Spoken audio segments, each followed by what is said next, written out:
¿Qué tal? Muy buen día, ¿cómo has estado? Seguimos avanzando en esta clase Misión y Propósito de la Iglesia y en esta semana, en esta lección, la lección número 9, veremos en la complejidad de lo que espiritualmente y físicamente debe de estar preparado el Hijo de Dios y la congregación para poder enfrentar a esas huestes espirituales, a ese tomar el terreno y predicar el Evangelio, todo lo que hemos estado viendo. Vamos a hacer un alto para analizar el corazón de Dios con respecto a uno de los principios más importantes con respecto a la misión y propósito de la iglesia. No obstante, vamos a hacer una oración y con ello comenzamos. Vamos a orar. Dios, te damos gracias, benditas gracias, y bendecimos tu santo nombre al permitirnos el día de hoy adentrarnos nuevamente a tu palabra. Permite, Dios, que tu palabra no solamente quede expuesta, sino que ésta, así como lo dice la misma expresión de ella en Isaías 55:10 y 11, que ésta no vuelva vacía, que ésta cumpla perfectamente, cabalmente, el propósito para el cual fue enviada desde hace tantos años atrás. Te amamos, te bendecimos, necesitamos de ti, nos encomendamos a ti. En el precioso nombre de Cristo Jesús te pedimos, envía tu Espíritu Santo para que éste revele, para que éste sea el que enseñe, y no nosotros en la carne. Nuevamente te amamos y te necesitamos. Precioso Jesús, quédate con nosotros también. En tu nombre oramos. Amén. Amén. Bueno, es significativo lo que podemos ir avanzando con respecto a la misión y propósito de la iglesia. Terminamos, podríamos decir, todas las bases espirituales y de práctica física en cuestión de cómo debe estar preparado y cuál debe ser el propósito. Analizábamos fuertemente el tema de Efesios capítulo número 4 con respecto a que los ministerios que están mencionados ahí, pues son ministerios que solo tienen un propósito en sí mismos, la edificación y capacitación del cuerpo de Cristo para que ellos también, ese cuerpo también se vuelva ministro, también se vuelva activo en la congregación. Alguno pudiese pensar, y es interesante poderlo meditar así, que el tema de los ministerios y el tema de la capacitación a los miembros, todo esto tiene que ver con un tema de iglesia universal, porque el tema de la iglesia local no, el tema de la iglesia local es completamente separado. Y por eso es muy probable que dentro de las congregaciones algunos ministerios ni siquiera estén preocupados por gestar o averiguar si es que dentro de su liderazgo cuentan con los dones espirituales o con la totalidad de ellos en el cúmulo de liderazgo y también con los 5 ministerios expresados en Efesios. Pero todo esto, ¿para qué? Efesios, 1 Corintios capítulo número 12, todavía nos falta analizar el energema de Dios, las operaciones. ¿Y cuáles son esas operaciones? Las operaciones tienen mucho que ver con el énfasis, el motivo y el lugar también de donde Dios decide que se hagan las cosas. Veremos algunas operaciones, pero trataremos esta semana de finiquitar de una manera muy bendita el punto radical de cuál es el corazón en operación de Dios con respecto a la humanidad. Y con ello entonces trataremos de cubrir la gama de operaciones que Dios ofrece con respecto a la manifestación de la iglesia como tal, en la sociedad en la cual estamos presentes como hijos de Dios, pero también como seres humanos que somos. Es por ello que el día de hoy toca analizar una de las operaciones más benditas, pero que también es más antiquísima delante del corazón de Dios, por lo menos con respecto al pueblo de Israel como manifestación de nación. Y hemos también de entender que en un estudio profundo, la manifestación del pueblo de Israel es un tipo pero es un tipo de la iglesia. Lo que Dios buscaba en el pueblo de Israel, lo que Dios anhelaba en el pueblo de Israel, también es un tipo de la iglesia. Y la iglesia en el Nuevo Testamento sería un antitipo, correspondiente a la metodología tipológica de la otra materia que es métodos de estudio. Entonces, cuando entendamos esto, podemos ir más allá de lo que Jesucristo pudo incluso haber indicado o que los mismos apóstoles empezaron a realizar en el libro de Hechos, para entender en bendición cuál debe ser este cuidado o estas aplicaciones o estas operaciones, este energema, cuál debe ser el trabajo que Dios debe de procurar, o más bien que las iglesias deben de procurar que desarrollar para Dios, y que de esa manera entonces vaya teniendo cumplimiento cabal, cumplimiento perfecto, la manifestación de una iglesia local. Yo creo que la expresión de la iglesia local es una pequeña área probablemente de desarrollo, pero esto no implica que por ser iglesia local desestimemos lo que como iglesia universal debemos de hacer. Es por ello entonces que el día de hoy analizaremos qué es lo que Dios pide con respecto a la viuda y con respecto al huérfano. Si bien es cierto, la viuda y el huérfano son dos personas aparentemente diferentes y distantes entre sí, en el sentido de cómo se crea un huérfano, de cómo se crea una viuda o quién es en sí misma estas personas.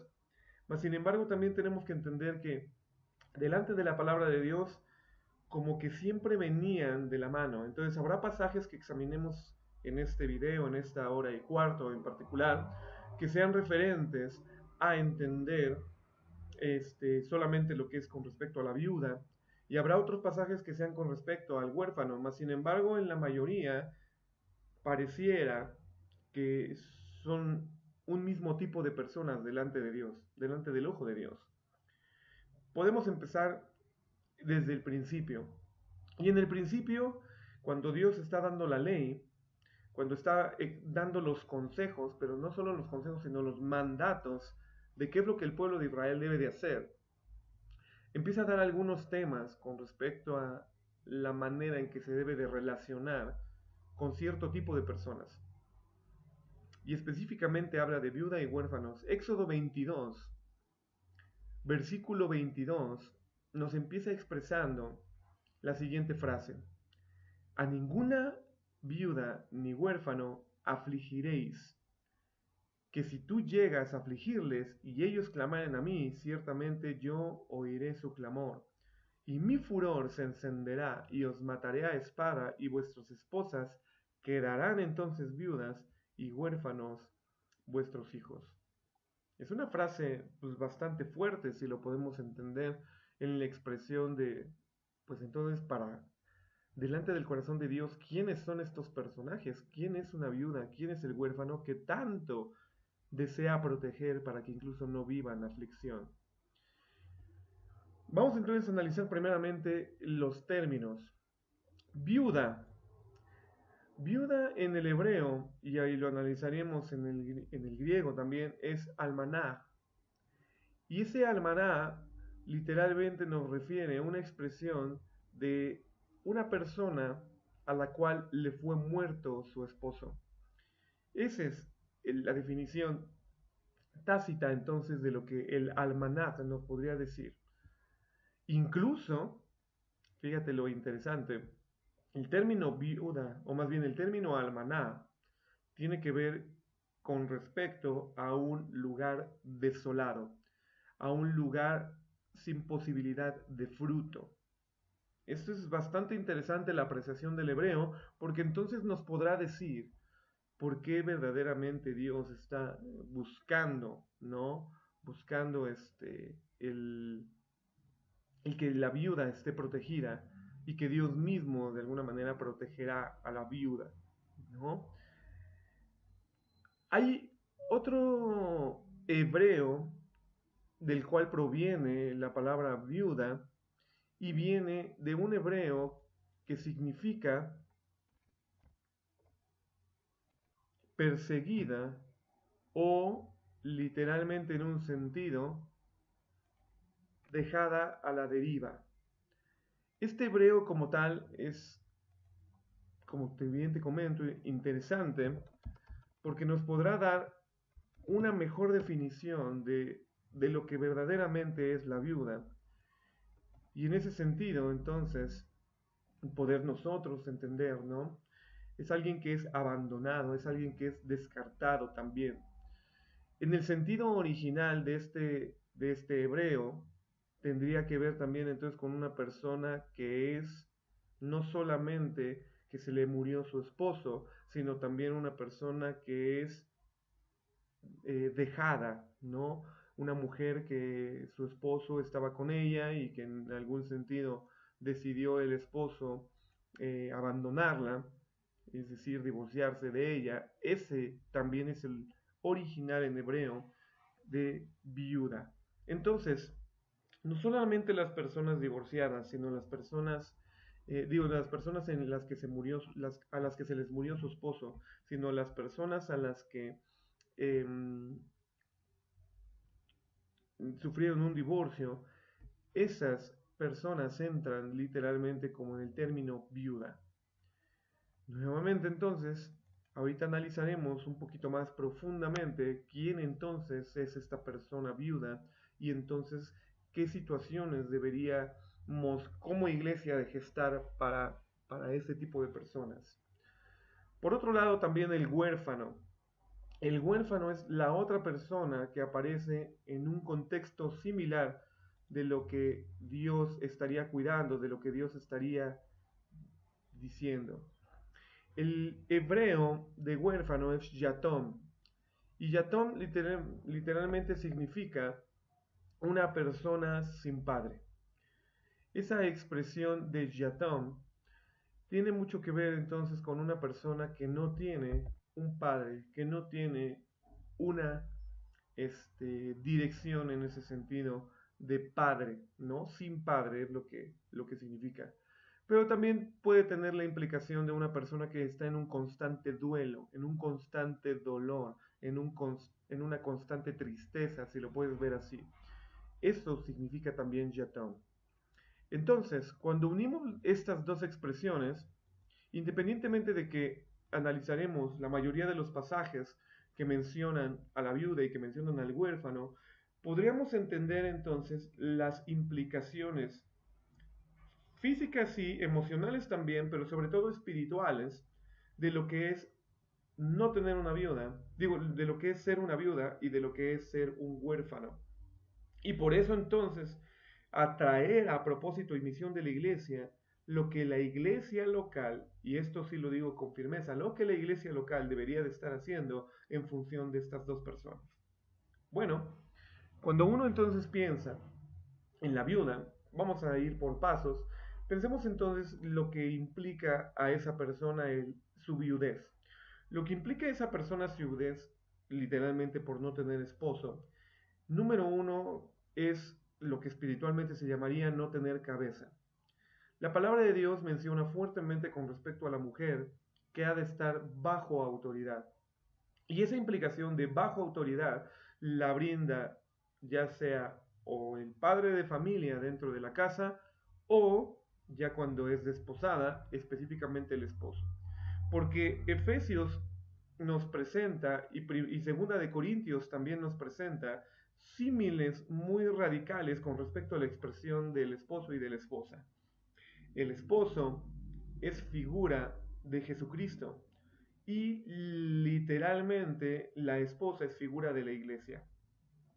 De ahí entonces que podemos entender en esas figuras que Efesios y Segunda de Corintios nos presentan por el apóstol Pablo, que literalmente una esposa sin esposo anda sin cabeza. Por eso los mejores consejos que Dios da a través del apóstol, y no solamente a través del apóstol, sino a través de toda una línea de instrucciones a las esposas desde el Antiguo Testamento, tiene que ver con reverenciar, respetar y obedecer, estar sujetas, sometidas pero no por yugo, no por no por violencia, sino sometidas voluntariamente a la obediencia que se le rinde a un esposo y a un varón. Nuevamente lo menciono, directamente hacia un padre y directamente hacia él, hacia un esposo. En el caso, obviamente, de la mujer. Estoy hablando ahorita de la mujer. Cuando entonces se medita de que esta situación es rota, lo primero entonces que se da una clara evidencia es que la viuda entonces queda sin tener a quien obedecer, queda sin cabeza. Por otro lado, independientemente de que quedes sin una persona a quien obedecer, también queda sin protección, queda sin sustento, queda sin dirección. Vamos a hablar de esas tres cualidades en particular, aunque pudiese mencionarse de forma diferente, queda sin estas tres cualidades, queda sin dirección, queda sin protección, queda sin sustento. Y entonces ahí es donde las implicaciones de quién es el huérfano también son muy parecidas. ¿Por qué? Porque el huérfano es literalmente un niño o niña, joven o jovencita, que no han sido desposados, que desde X edad, puede ser temprana edad, o puede ser en algún momento de su vida, quedó sin esa misma situación, quedó sin sustento, quedó sin dirección, quedó sin, eh, sin las mismas cualidades que ya expresamos de la viuda.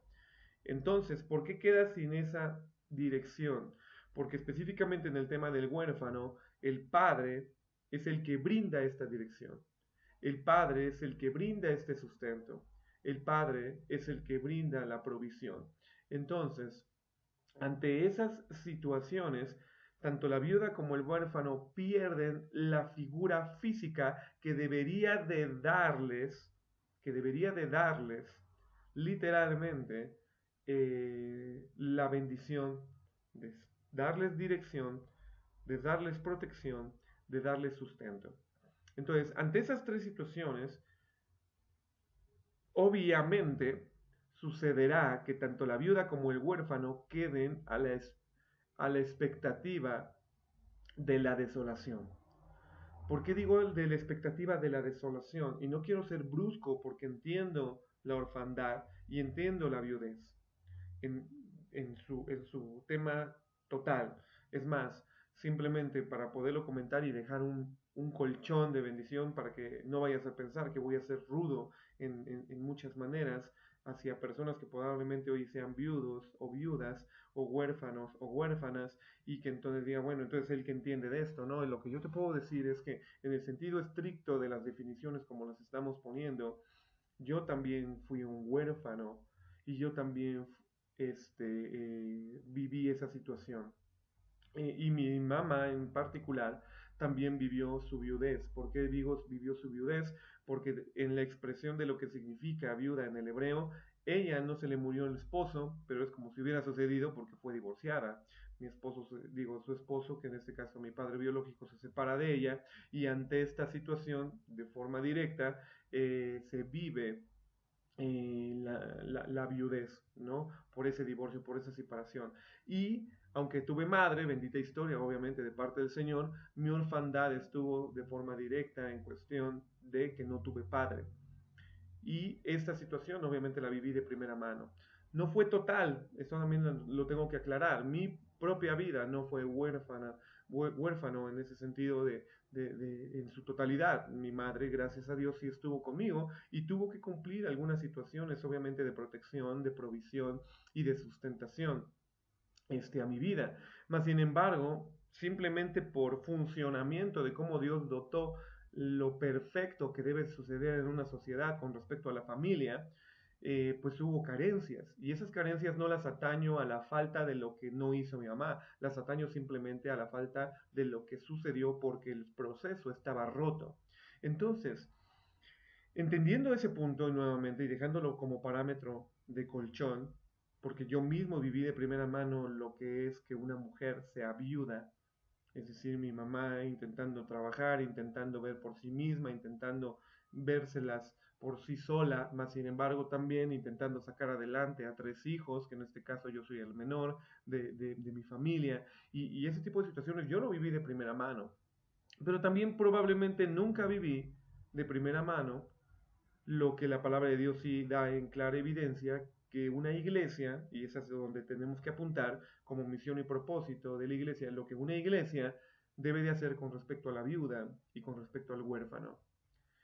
Nuevamente, aterrizando entonces esa situación de qué es lo que brinda tanto el esposo como el padre, brindan entonces dirección, brinda entonces protección, brinda entonces sustento.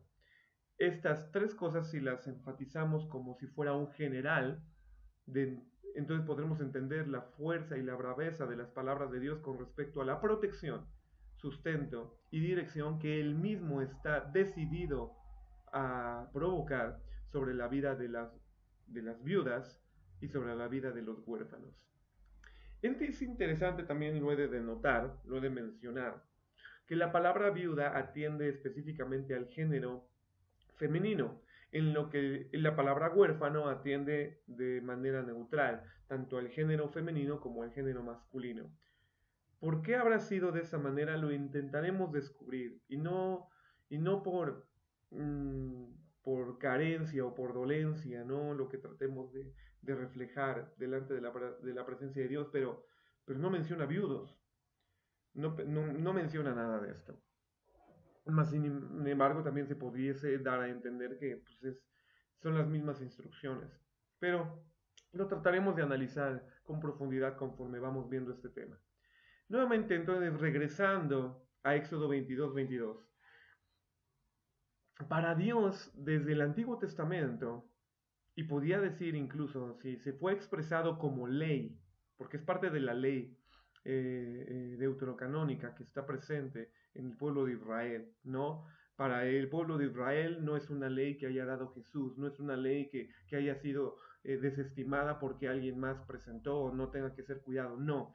Para el pueblo de Dios, literalmente este sí es una ley porque entra dentro de las leyes canónicas que son expresadas del pueblo judío.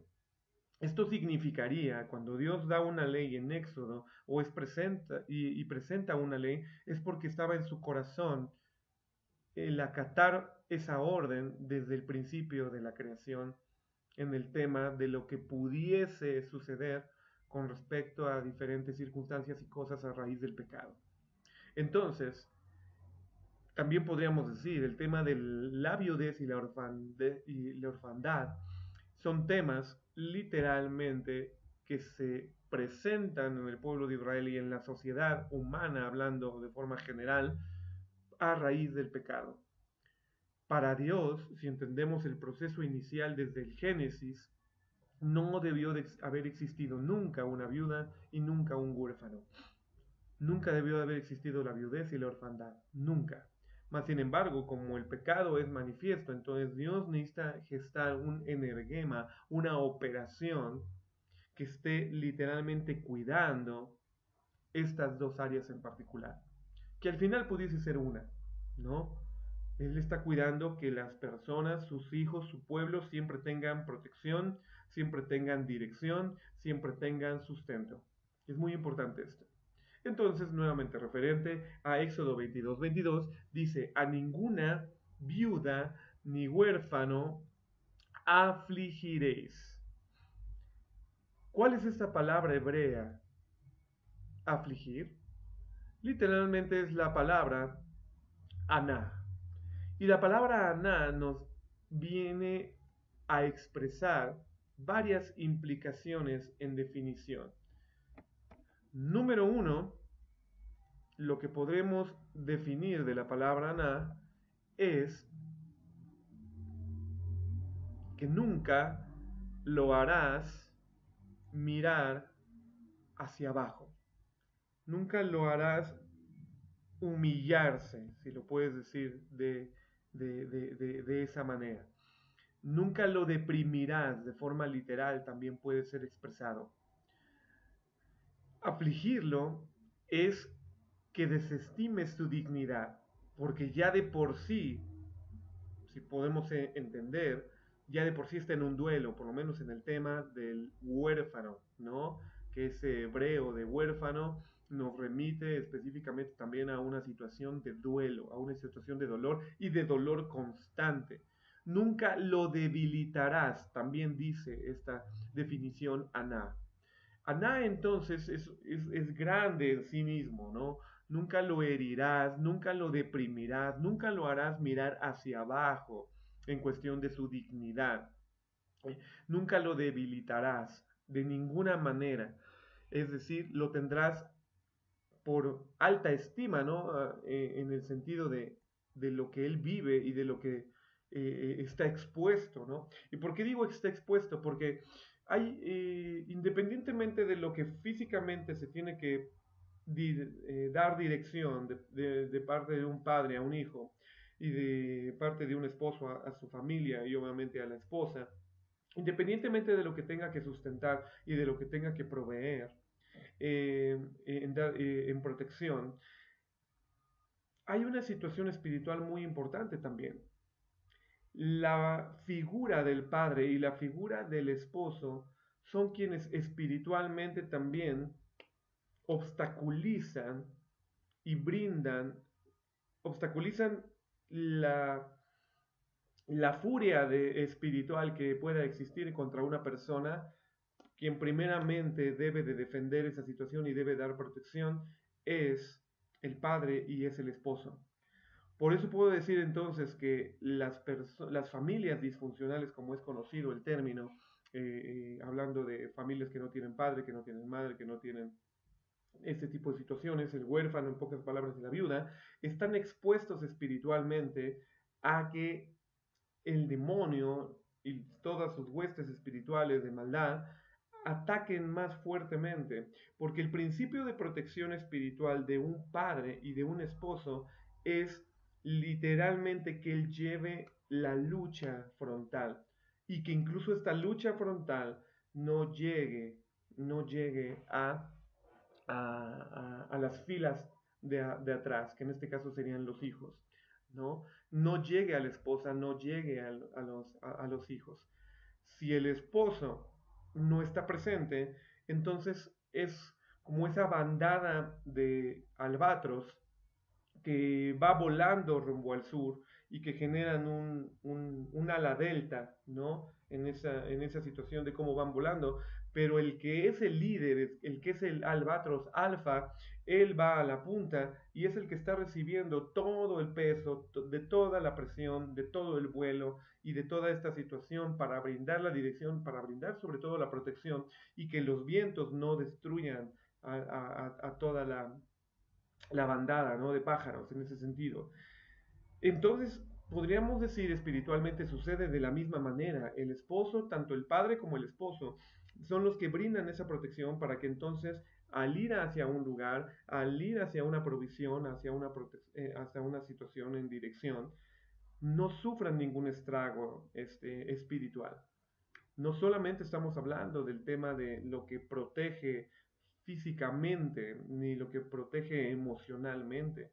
Debe de alguna manera demostrarse espiritualidad también en este tema y entonces es cuando pues se rompe ese protocolo también de protección.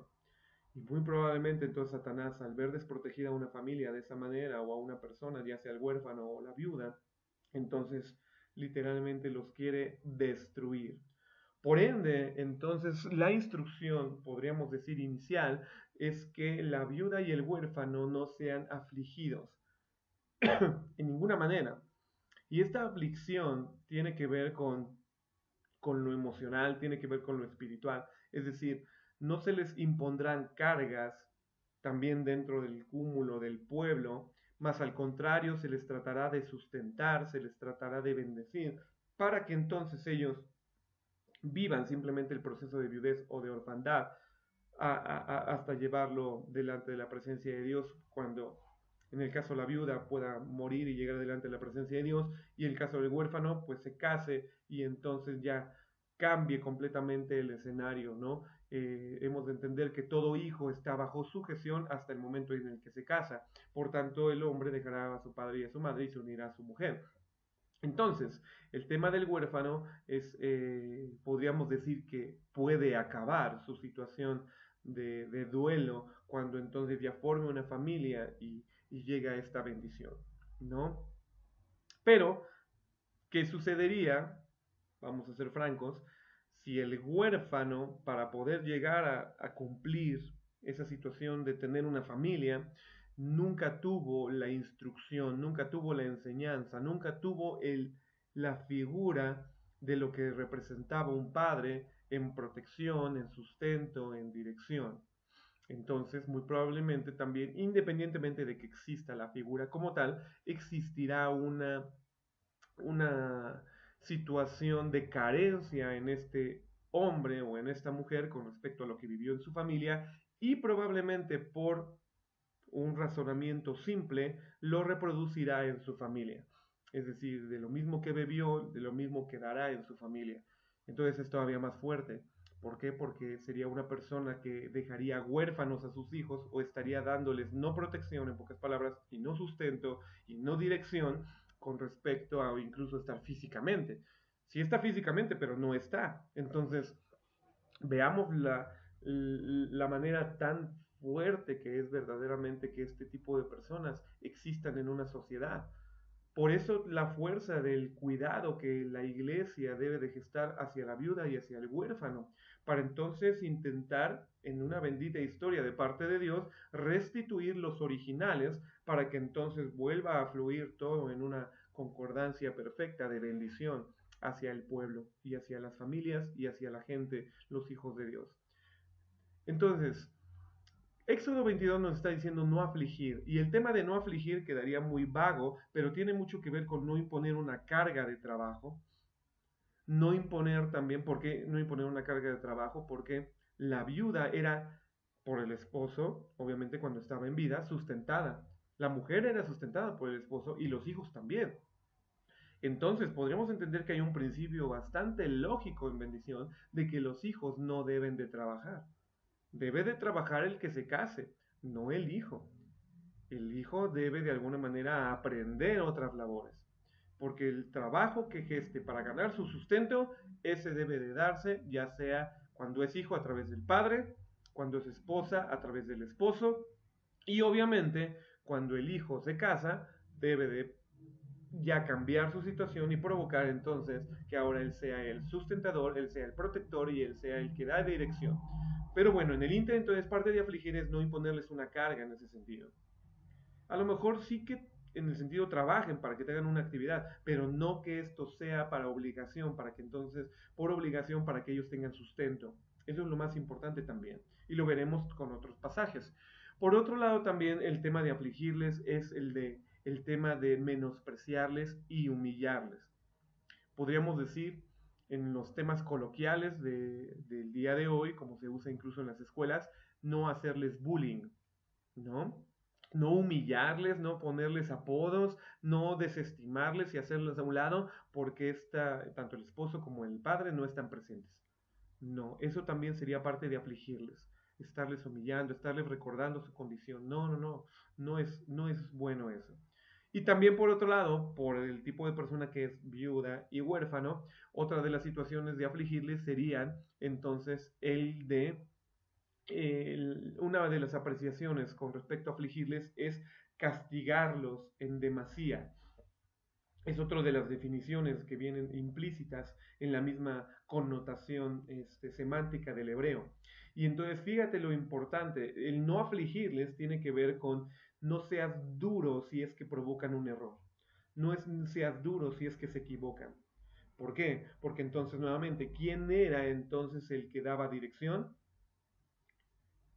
Tanto el esposo como el padre. Y ahí sí, entonces, de hecho, Tito y Timoteo nos expresan que parte de los requisitos para ser un líder, diácono u obispo es no tener hijos en disolución.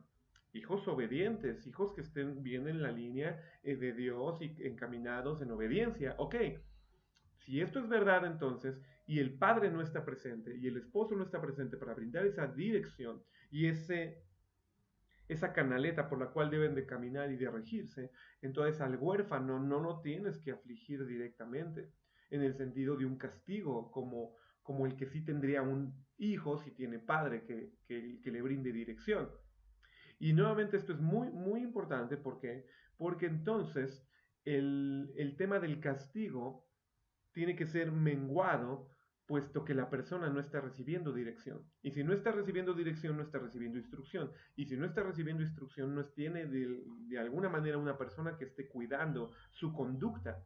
Por ende, imagínate un huérfano que robe, ¿no? Y que tome pan de una casa, a lo mejor se metió en la tarde, tarde, noche, y se metió y tomó pan. Bueno, oye, no lo castigues, está diciendo literalmente el Señor, porque huérfano es. Y número uno, no tiene quien le sustente, y número dos, no tiene quien le dé dirección y decir y cuidar que no esté robando o ese tipo de situaciones. Por eso entonces es muy importante. Ojo, no estoy diciendo entonces que la viuda y el huérfano puedan robar y que no se les haga nada. No, no, no. Lo que estoy diciendo es que no los aflijas, que no sean demasía. Trata de darles dirección, trata de darles sustento, trata de darles cuidado. Es parte de lo que vamos a ver en instrucción. Pero entonces entendiendo este hebreo de aflicción, tiene que ver con estas varias situaciones. No vaya a ser que ellos clamen a mí y ciertamente yo iré su clamor. Y este clamor literalmente tiene que ver con ese grito desesperado que lancen delante de Dios diciéndole, mira lo que me está haciendo el pueblo, no me deja tener alimento, no me deja tener dirección, no, no, y mira cómo me está afligiendo. Entonces, no vaya a ser entonces, y dice la palabra de Dios en el versículo 24, que se encienda la ira de Dios, y que encendida la ira de Dios, literalmente mate a espada a las esposas para que entonces tú vivas, a ver si es cierto, los que vivieron esto o los que provocaron esta aflicción, vivas entonces como ellos también están viviendo, sin esposo y sin padre. Vamos a ver si es cierto que es lo mismo, ¿no? O que tú no te quejas o que tú no clamas delante de Dios por esas mismas circunstancias con las cuales tú estabas afligiendo. Es parte de que Dios está cuidando también al huérfano y a la viuda, ¿no? No son los únicos versículos. Vamos a ver obviamente más versículos, pero espero que se haya entendido cuál es el propósito, bueno, cuál es la intención verdadera de la palabra de Dios al expresar quién es una viuda y quién es un huérfano. Y entendiendo eso, entonces veamos la diversidad de versículos que existen para hablar de esto.